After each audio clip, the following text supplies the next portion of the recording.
Alpha Christian Fellowship chapter that we are on campus, as well as the Freedom Cafe. So all of these things are a part of our Chi Alpha campus ministry Amherst Project.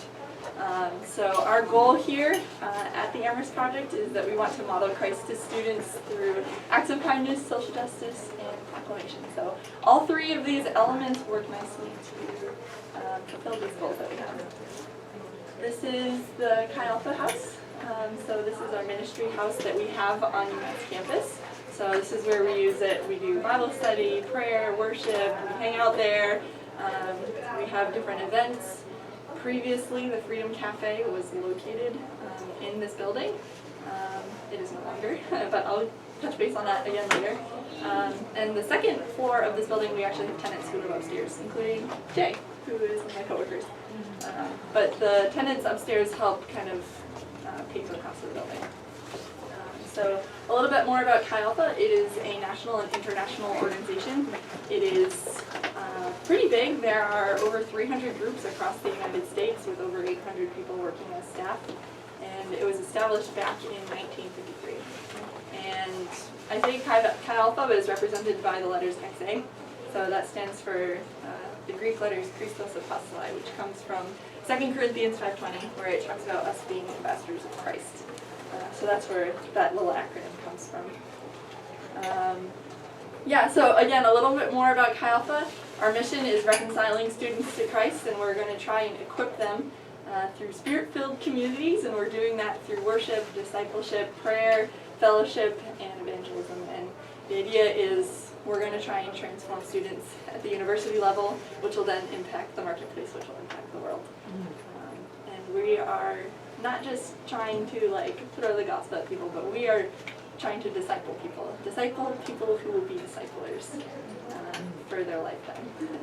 So that's what we're doing. We have one-on-one small groups that we do one-on-one meetups. We have men and women small groups.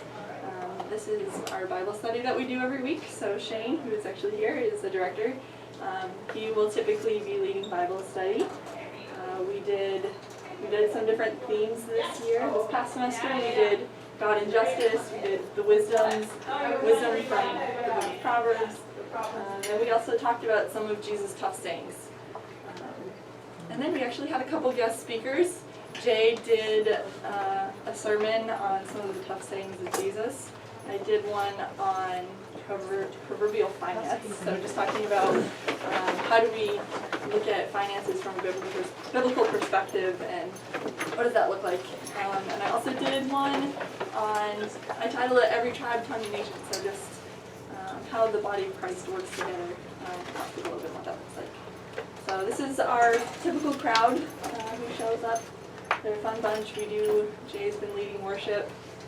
So we'll start with worship, and we'll do kind of a message, and we'll split into small groups and do a discussion after that.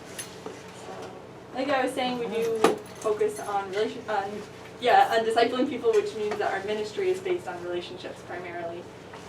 So the guys, Jay and Shane, spent a lot of time focusing on the guys, and Trita and I spent a lot of time with the ladies. Trita's back there. But these are some of the girls who, we've been hanging out with, and I think I've had the privilege to get to know and to share life with, to walk alongside of them, and it's just been really fun. This was a prayer outreach that they did on campus, so they just showed up, they went into the campus center and held up signs that said free spiritual encouragement, and they got the opportunity to pray with some people on campus. So there are all sorts of opportunities that can come up, and you'd be surprised what people are open to. This was our World Mission Summit conference that we went to. It is huge. There were over 6,000 students there from all over the country. This was in Texas where it was held. And there was worship and prayer. We had some really great speakers. We had workshops that the students could break off into. And it was all, Whereabouts in Texas? Houston, yeah. So it was really great, and it was all, encouraging students to be more involved in missions. And what does that look like in your life as a follower of Christ for you personally? Like, what's your role in missions? So that was really cool. And I want you to just make note of these handbags that everybody has. I'm going to come back to them a little bit later. But that was a really phenomenal experience. We had a small group from UMass and we just had an excellent time there. So a little bit more about the American Friends program. There are international students from over 100 different countries who come to UMass, and we want to show them God's love. We want to welcome them. We want them to know that we love them. Some of these students who come to UMass are stepping foot in the United States for the first time. And if we can be there to say, we love you, we want to help you through this journey, we want to be there for you, and welcome you through our ministry, we really believe that we can show up to them in that way. So we do different things. We have different events that we do, some activities that we have for the students, different programs and whatnot, but we also are trying to connect local families with the international students, and that can be on different levels. It could be having students over for Thanksgiving, or it could be meeting up with them, maybe for coffee or something, or what have you. But it's a really cool ministry. This picture is actually from the first kickoff event that we do of the year, every year. So it's our American Friends Picnic. We have people from local churches come in, and we invite the international students, and they will come and play mini golf and have barbecue and stuff, and it's a chance to just connect with them and have fun and introduce them to Chi Alpha and say, hey, you guys can come join us. We do other stuff throughout the rest of the year. And it's really cool. Shane actually knows the guy who's in charge of the International Student Programs Office, and so he has actually several times sent out these emails to every single international student on UMass campus to get invitations to some of our events. So that's really awesome. Something that we do every week is Stir Friday, which is on Fridays, and we make stir fry. Typically, we've actually kind of altered it a little bit, but usually what we do is we tell students, show up at 12:30 if you want to help us cook, show up at 1:30 if you want to help us eat. And it's a free meal, and it's a great time to, again, just build relationships with people. We try to keep this kind of low-key, not so much like, here's a Bible, and boom, but just, we want to get to know you, we want to build time, build relationships with you, have time, and just eat food and enjoy one another's company. And there are people from all different backgrounds who show up on our Stir Friday lunch, and we just have a wonderful time with it. So that's a good connecting point for us. We got a little crazy with it this past year. We started doing some themed days. So for example, Valentine's Day, we cut out little hearts, we made Valentines for people and had special desserts, and then we had things like sweater day, or maybe a different color, or this one was hat day, so everybody has a hat. It's just fun. It makes it fun. It's great. Other things we'll do, we'll have game nights. That's something else that everybody enjoys. You'd be surprised, UMass has a rep as a big party school, but you'd be surprised how many people are looking for opportunities to just have good, clean fun and really enjoy just coming over for some board games. We get really intense with the Uno and some other ones. And actually, I have to say, Ryan and George donated the game. It's called Headbands. I don't know if anybody. Oh yeah. Oh my word! It's it's been one of our favorites. It's been a lot of fun, and even grad students can get a little goofy. So that's a good thing that we do. One time, we took a group out to Buffalo Wild Wings. Our students from India and Pakistan, etc. They kind of look at the spiciest thing on the menu and they say, okay, we'll get that. And they don't even blink when they eat it. Oh, okay, that was hot. And we're all at least I smelled it. I was I can't even look at that thing, But that was fun. Just spending time with people, getting to know them. We took a group hiking up the Notch. This was in April we went, and they had just a great time of it.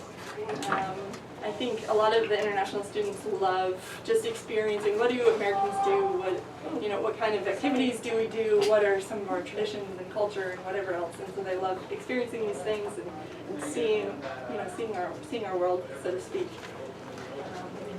This was back in October. We had a pumpkin fun night, so we went over to Atkins Farm and they all picked out pumpkins, and then we brought them back to the Chi Alpha house and we painted them, some people carved them, and we had some really cool designs and stuff.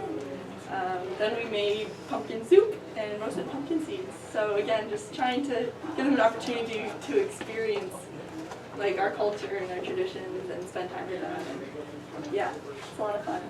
This was actually the Lochner family had invited some students over for Thanksgiving. There are a number of, actually a few people from our church who did that, and that's really cool. I know George and Diane, you guys actually had a pretty neat experience too. A Chinese student. Yeah. She didn't know anything about Christ. Yeah, and you guys got to talk to her a little bit. Oh, Yeah. they had a very good discussion with her. She was Yeah. pretty open. Yeah. We were hoping she'd come back for Christmas. Yeah. That's cool though, and I can say the reason why I love this ministry so much is because I've been an international student myself, and I like from experience, it's really hard when you go somewhere, you don't speak the language, you don't know anybody, you don't know the culture, and it just is such a huge blessing when people are willing to open their homes up and to say, hey, come join us, like we want you to be a part of this, and it's just, I think it speaks volumes, and I think people are even more open to hearing things like that, and so it's just an incredible opportunity. So I love that piece of it too. This is another annual event that we do, the American Christmas Party. So we have, it's a lot of fun. We bring in Santa, he comes, and so we can take pictures with Santa, and we do Christmas carols and worship songs. And then we make gingerbread houses. But the coolest part, Shane this year got up and got to just share what is Christmas, what is it about, why do we celebrate it, why it's important. And some of these students, again, are hearing about Jesus for the first time. And that's just really incredible to be able to, and they're curious and they want to know. So it's not like we have to force anything down their throat. It's like they're wanting to hear, they're curious about it. And it's just, again, a really incredible opportunity to share that with them. This was a lot of fun too. We made a human foosball court, so it's kind of like, yeah, that little game foosball that you play, but life size. And we got some competitive spirits started sprouting up there that I wasn't expecting, but it was a lot of fun. We played that a lot in the fall, and then the snow came, and that kind of put a damper on the situation. But until then, it was a lot of fun. But then when the snow came, you do other things, right? So we took a group sledding just on campus. It was a small little hill, but again, for somebody who's never been sledding before, like, all right, like, let's go. Some people maybe never really seen snow before. So it's fun to just do things like this with our students. This was, I don't know if any of you have been to Shelburne Falls to the Bridge of Flowers, Yeah. but again, just local things, like these are the things that our international students are interested in. And we have a great time of it. They get to go around, take a zillion pictures and see it, and just, again, taking those opportunities to get to know them and connect with them. This was actually last year, I think. Yeah, at the beginning of the school year, we took a group out camping, and we were excited. They were, we're going camping, and they made this whole city out of tents, and like, oh, they were so excited, and what is it like, living in the woods, kind of a thing. But it was a lot of fun. We had a good group, even though it poured. Everybody loved it. Yeah, so that was our American Friends. And then just a little bit about our Freedom Cafe.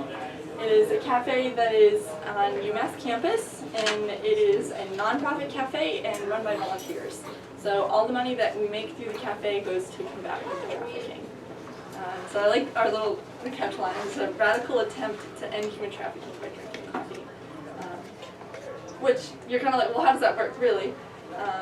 It's really cool. It's as simple as somebody coming in and buying a cup of coffee, and that can really impact somebody's life and really make a difference. So the money that we're making goes to support a vocational sector in India for women who have been victims of trafficking and kind of prevent that cycle from continuing. So the hope here is that we can not just provide jobs for these women, but also empower them and provide them hope and new life. So it's really neat, and it's impacting lives in India, but I think it's also a really neat opportunity here on campus. There are a lot of students at UMass who may not want anything to do with Christianity and may not think that they have anything in common with us, or may not necessarily want to strike up any kind of conversation with a Christian, but are very passionate about social justice. And so when we say we believe in combating the injustices of the world because of our God, we now have something in common that we can walk alongside them with, and that we can work together with them in that way. And it opens the door to, again, more conversations and ways to connect with people. And I know I personally have been just very convicted and inspired by the dedication that I've seen. Most of the students who volunteer at the cafe are not Christians at all, but they are so passionate about justice, and it's really inspired me to, you know, why do I believe in justice and what am I going to do about it? So that's been really neat. The other thing we do through the Freedom Cafe, again, mostly our student volunteers doing this, is we have different educational events on campus to raise awareness for trafficking and what people can do to help out. So that's really neat.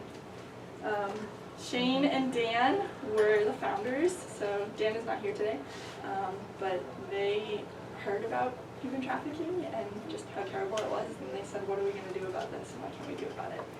And this little space back here is in the back of the Chi Alpha house, like I said. It is it's a little space, but they had a big idea and they had a big God. There have been some incredible things that have happened. So all these people behind them are students who have volunteered in the cafe. There are more even than the ones who are in this picture, and they are just dedicated, and there have been many hours of service and lots of effort and hard work that have gone into this from a lot of different people. So this is Rajneesh and his wife Arena here. They were the ones who founded the vocational center in India. And again, are just passionate about helping these women and doing the best that they can, not just to provide hope for them in an earthly sense, but also provide them the hope of Christ. And they are just so full of Jesus. They actually came, Rajneesh and Arena came to the U.S. back in October, and they visited us, and they got to see the Freedom Cafe for the first time. And that was just really, really neat, because they've put in a lot of hard hours and are so dedicated over in India to the vocational center. I believe, they mortgaged their house like 4 times, just so that, something like that. Just so. Yeah, they've had a lot of personal sacrifice. Yeah, and just incredible people. And then this is, Gina is one of our student volunteers. She went to India and did a study abroad internship there. And I actually just got an opportunity to talk with her last week about her experience there, and it blew me out of the water. I said to her, I don't know if I said this to her, but I definitely was like, man, if anything that we have done in this Freedom Cafe has impacted the lives of somebody over there, like, it was just totally worth it. You know, stories of women who, one who got married when her family married her off when she was 12, and then her husband was like 20, and then they sold her to Mumbai, where she was there for a year, and then came back, had her first kid when she was 13, and her husband was abusive, and just, terrible, terrible darkness, and a lot of hard stuff. But she started going to the vocational center. They trained her, they gave her job skills, and showed her how to work, and she started making some income for her family. And Gina was telling me, she said that she felt hope for the first time. She felt like she could be proud of herself and had some dignity for the first time.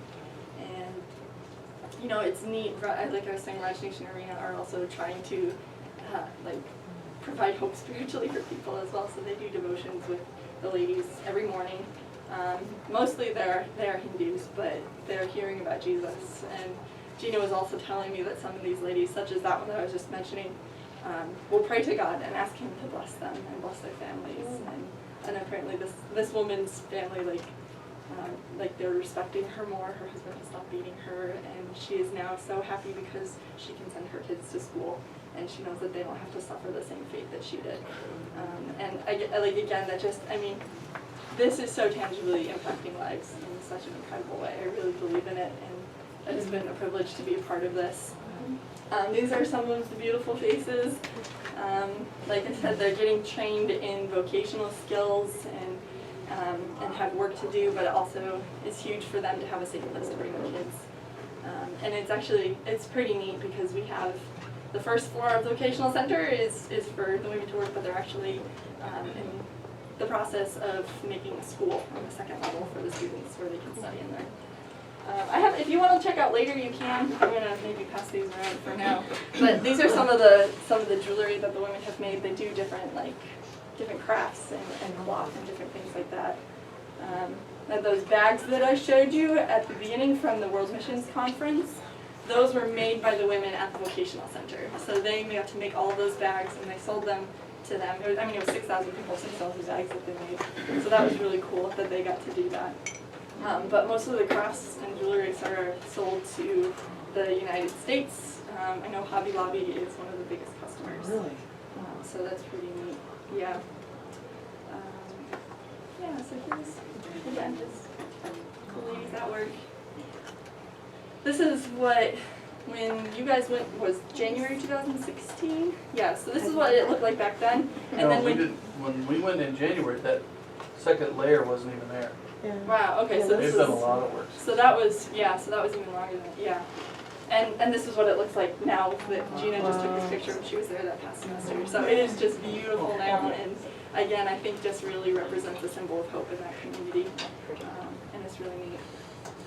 So this is what our old space used to look like, all 80 square feet of it. It was tiny, it was pretty much, yeah, smaller than this room, I think, yeah. And the entire cafe existed out of that little space. But it was, it was booming. There was a lot of customers that were coming in. They raised a lot of money, and it was awesome. But unfortunately, the landlady was kind of like, I don't really want that in the house anymore. And it was kind of like, ah. But then First Baptist Church on the other end of campus said, hey, you know what? We have a youth room, and we don't use it all that often. So if you guys want to come in and turn it into a cafe, you can use it from Monday to Friday, 8 to 6. It's yours. Wow. And which free of charge too. Oh, wow. So that's huge. Wow. It's huge, and the space was 3 times bigger than what we had, and also what? 10 times better. Yeah, it's a lot bigger. But like we can actually have seats in there. People can come in and sit down. So that's near the Newman Center somewhere? It is down that actually, end? it's near the Newman Center. If you look on those little cards I Yeah. put on your chairs, Yeah. the Freedom Cafe, there's a map. on Oh, campus okay, good. Right where it is. Oh, But cool. it is a much more strategic location on campus now with hopefully a lot more traffic. But anyways, so thus began the process of relocation, which I don't know if anybody has ever gone through a renovation or a move or anything like that, but it is, oh my word, a frustrating long process with lots of things you just don't expect. So this is what it looked like before. This is the youth room at First Baptist Church, and they said we could renovate it and turn it into a cafe. So that's what it was before, and then that's kind of how it's looking now.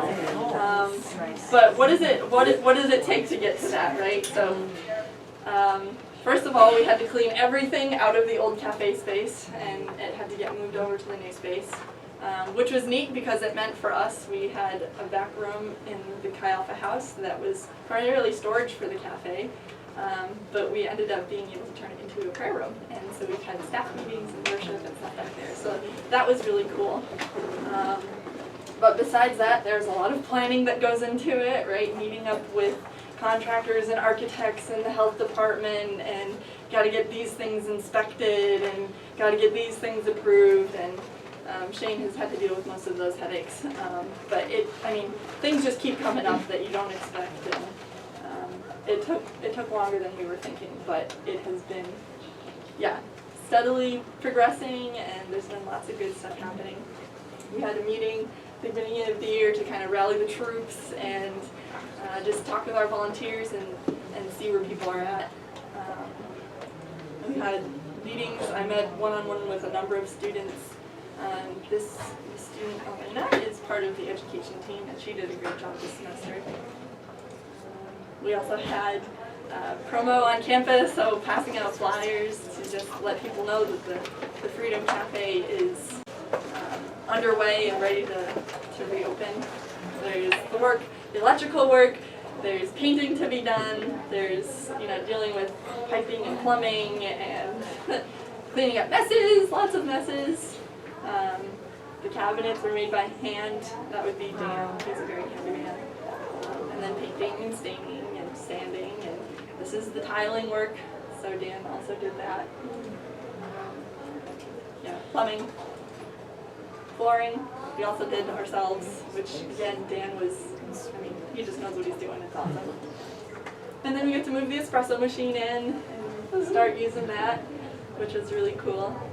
And there's our barista station. Nice. still going to be some more progress over the summer, and hopefully some more decorations and some more furniture and other features like that. But it's just really cool to see how everything has come together. I know it's neat. Right at the end of the semester, we got to have an open house. So cafe was open for a couple of weeks. We had some strangers show up. Strange as they get. But it was nice. You know, we had the espresso machine was up and running. We were doing pour overs and got some lattes. It was nice. It was, I mean, just really cool to see God had just been so faithful to us through the whole process. Yeah. So in terms of my personal reflections on this year, I really, a number of times, just felt like I was living in the Book of Acts. Like, it was just really cool. My entire salary was based off of people supporting me from the church, and it was a very supernatural feel to be, not just from the church, like other people also, but a lot of people from the church. So it just felt very supernatural to recognize that I'm enabled to do this only because of people's generosity and people being committed to this and helping me here. And also knew just that it was the prayers of so many people and the encouragement and the support that I got from so many that gives you the strength to do this. And yeah, it was a very supernatural feel, but I also felt like, again, like we were kind of living in the Book of Acts. This is from Acts 2:42, where they devote themselves to the apostles' teaching, the fellowship, to the breaking of bread, and prayers. And you know, it says later, God worked in their midst. Yeah, thank you. So that was just really neat to see so many times, like it is, you know, we're just living life together, we're praying with one another, and again, a big part of it too, this is something like Shane and I were talking about a lot, that just as if your job is to be ministering to people and to be sharing the gospel with people, it is essential that you are full of the gospel and full of Jesus yourself. And so just trying to be really committed to my personal walk with the Lord, and making sure that I'm full of Jesus so that I can pour out Jesus to people. So that, yeah, but it's a really like, it's really just really precious, I would say, like the intimacy that you can have with Christ when you do make it. Because I know, like, I mean, everybody gets busy. I get busy, and so sometimes it kind of like, okay, this may not be a priority, but kind of when it's your job to kind of make it a priority, it's cool to see how God works in response in that. And just, I was personally just very blessed by that. In terms of what I learned about ministry, first and foremost, it has got to be about God getting the glory. It can't be about me, it can't be about numbers, it can't be about success in the eyes of humans. And it just has to be, okay, Lord, what do you want me to do? And I'm going to do it. Which is easier said than done sometimes. But also, like, on that same vein, it was hard because love is not easy. And that's just the way it is. So I think my mom is going to read 1 Corinthians for us. If I speak in the tongues of men and of angels, but have not love, I am only a resounding gong or a clanging cymbal. If I have the gift of prophecy and can fathom all mysteries and all knowledge, and if I have a faith that can move mountains, but have not love, I am nothing. If I give all I possess to the poor and surrender my body to the flames, but have not love, I gain nothing. Love is patient, love is kind, it does not envy. It does not boast, it is not proud. It is not rude, it is not self-seeking. It is not easily angered. It keeps no record of wrongs. Love does not delight in evil, but rejoices with the truth. It always protects, always trusts, always hopes, always perseveres. Love never fails. But where there are prophecies, they will cease. Where there are tongues, they will be stilled. Where there is knowledge, it will pass away. For we know in part, and we prophesy in part. But when perfection comes, the imperfect disappears. Yeah.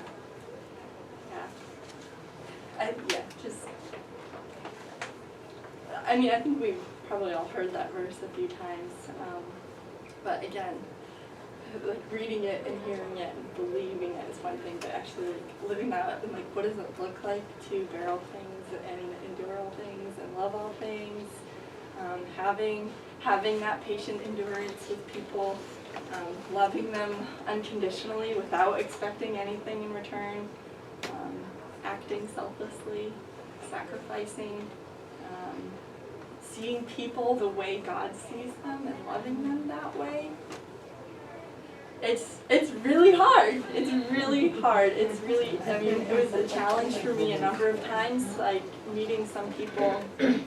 I remember especially like at the beginning of the year, it was kind of shocking for me that I remember at one point thinking, wow, I think I have more in common with a girl from Pakistan than I do with a girl who grew up 2 hours away from me. And there is, in today's day and age, the culture is just it's very different. It's relativistic. At UMass it's very liberal. There's kind of this, truth is this elusive concept that nobody really seems to want to embrace.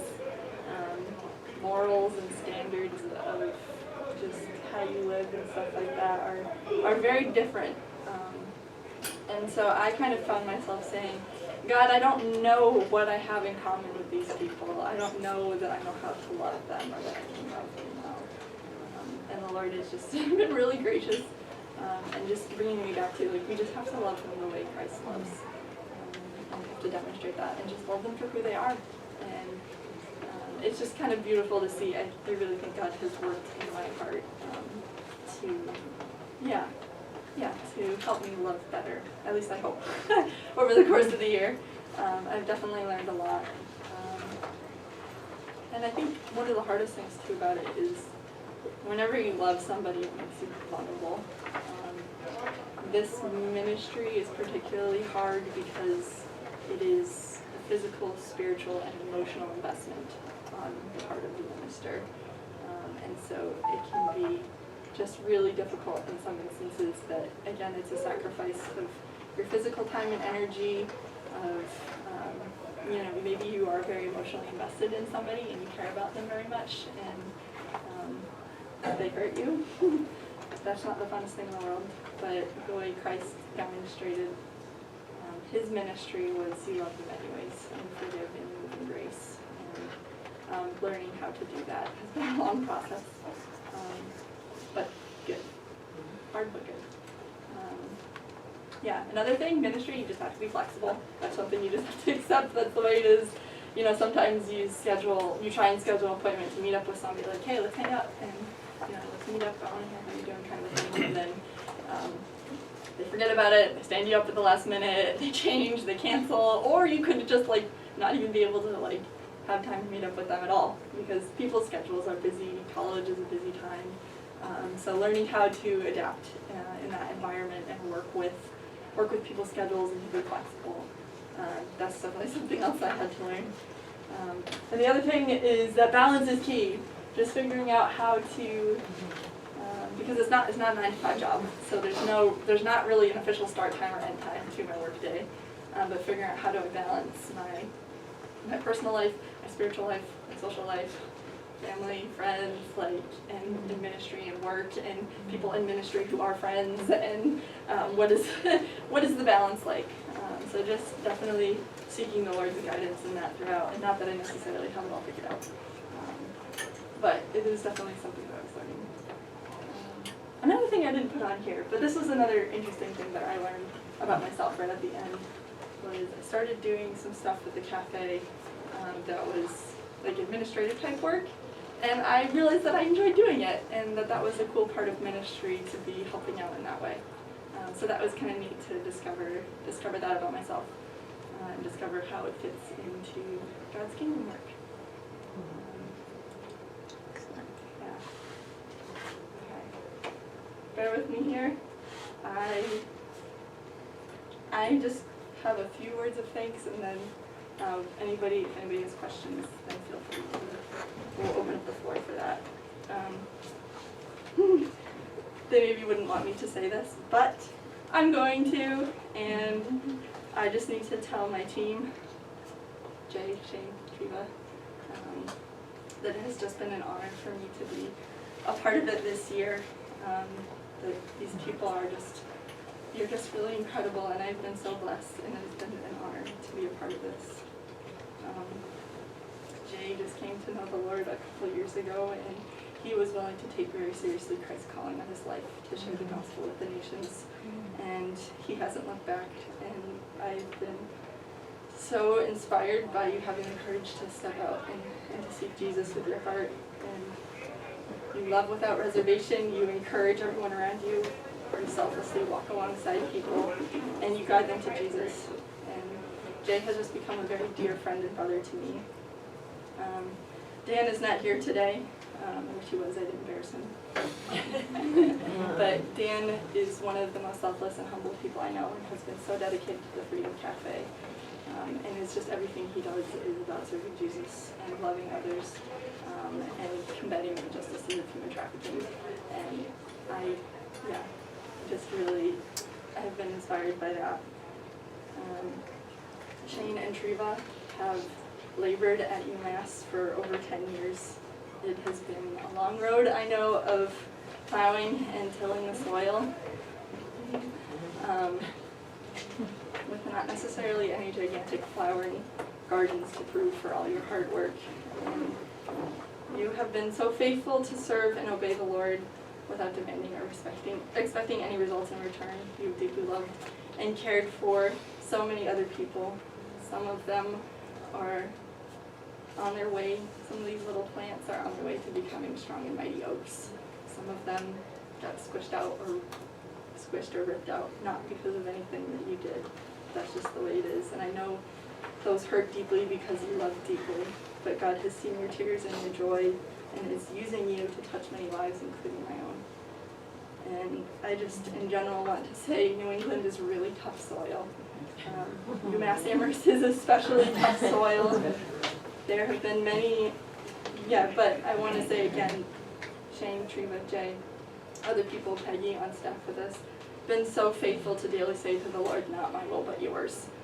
And it may seem, sometimes it just seems like you're looking at a lot of dirt after you spend a lot of time. But I know that all of the many seeds you've planted over the years have taken root and are growing. I know that at the proper time you will reap a harvest. And I know that it's coming. I know that God's doing big things. And I want to thank you for loving me so well and letting me be a part of this. Sorry. I wrote it down. Thank you from the bottom of my heart. It is hard to do ministry, but it's also hard to be the family of somebody doing ministry or in a relationship with somebody doing ministry. So I have to thank you guys also for putting up with me. And I know I couldn't have done it without your encouragement. And then to all of you in my church family who've been praying for me, supporting me throughout this year, and been a part of this journey, I am so grateful. Even since I was a kid, I felt supported and loved by this church, and felt like I'm able to be here and do what I did because of you all. Sorry.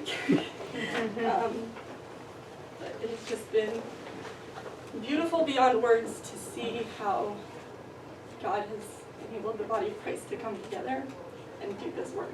So I'm going to stop there. Thank you.